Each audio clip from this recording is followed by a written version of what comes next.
You know, when you look at your older dog and you see them slowing down, it's so easy to just think, well, they're just getting old. But what if that's not the whole story? What if all that panting and tiredness, what if those are actually signals? Signals for something we can do something about. Let's dig into that. Okay, let's just jump right in. If you've got a dog who's, say, 7 years old or more, I bet this is going to sound super familiar. Are they starting to lag behind on walks?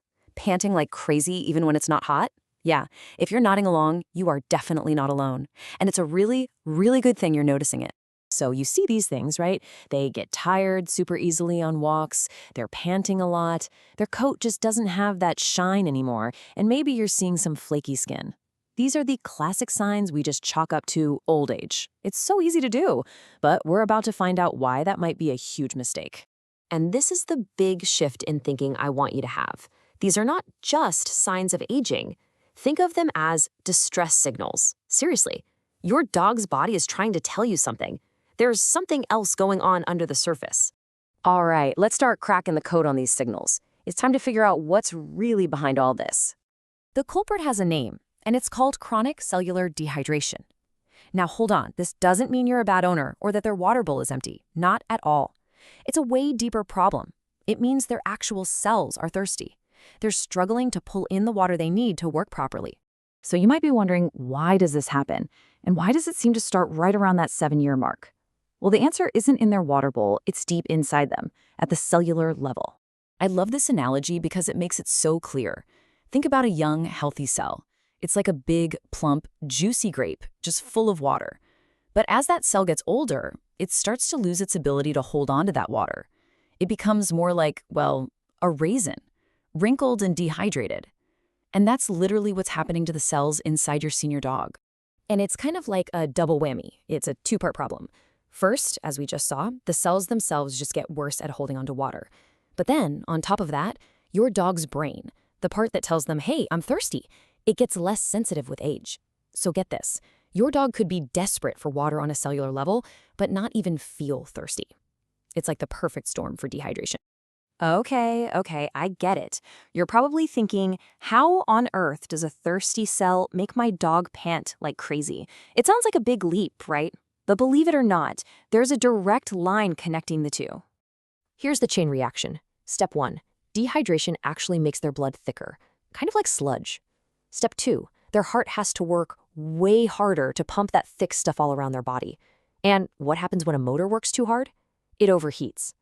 All that extra work creates heat and uses up more oxygen, and that's why they pant. It's their body's emergency system trying to cool down and gasp for more oxygen. And what about that dull coat and flaky skin? Well, think about it. When the body is in crisis mode in rationing water, where's it going to send it? To the most important places, right? The heart, the brain, the vital organs. The skin? It's basically last on the list. So in a state of constant dehydration, the skin is always getting shortchanged, and that's exactly why it starts to look dry, unhealthy, and flaky.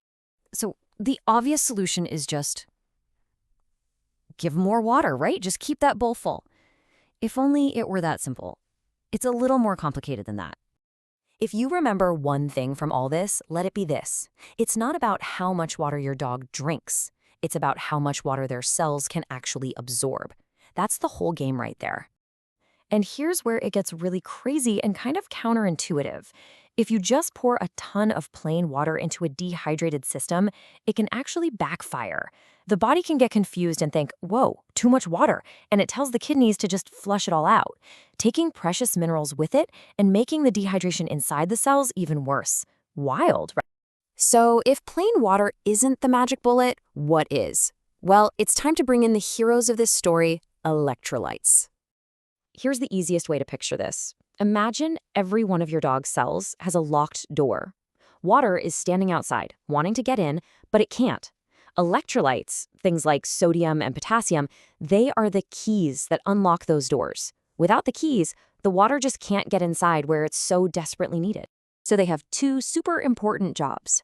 Job number 1, get the water into the cell. Job number 2, help the water stay in the cell. Basically, they're what keeps the cell a plump grape and stops it from turning into a raisin. Okay, that's a lot of science, but the big question is, what can you actually do about it? Well, I've got you covered. Let's walk through a super simple, practical action plan you can start like today. And the really great news is you don't need a chemistry degree for this. You can make a simple, what's called an oral rehydration solution right in your kitchen. All you need is some pumpkin water, which is loaded with potassium, a tiny bit of salt for sodium, and a little sugar to help everything get absorbed. And that pumpkin water? Super easy. You just boil some pumpkin. That's it. So how do you use it? Try giving them a little bit before and after a walk. You might be shocked at how much it reduces that heavy panting. Now, if you're not a DIY person, no worries. There are some fantastic commercial electrolyte powders made specifically for pets that you can buy. Whatever you choose, just remember to start small. Give them a little bit and see how they like it. Okay, now listen up, because this part is so important. This is the big flashing red light. Before you do anything, please, please, please talk to your vet. It's absolutely non-negotiable, especially if your dog has any other health issues like a heart condition or kidney disease. And I can't say this enough, never give your dog a human sports drink like Gatorade. Ever. They are packed with sugar and have a completely wrong electrolyte balance for a dog's system. It can be really dangerous. I just love this thought. You know how a wilted houseplant just springs back to life after a good watering? That's the potential we're talking about here for your dog.